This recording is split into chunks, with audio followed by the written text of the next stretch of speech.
everyone, welcome back to Online Help Guide. Today in this video, I am going to show you how to add notes on Instagram, so watch this video till the end. Instagram recently introduced the Notes feature, which enables users to create posts that are composed entirely of text and emojis and are only accessible for 24 hours. In the Instagram app, notes will be shown at the top of each user's inbox and shared it with the audience the creator chooses. So without any further ado, let's get started. Open your Instagram app on your device. Tap the messenger icon located in the upper right corner of the display.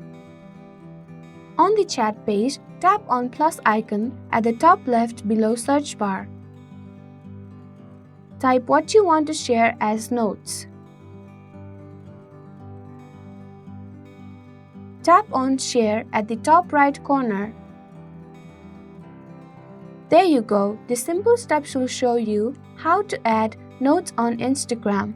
Thank you for watching Online Help Guide. Hope this video was helpful.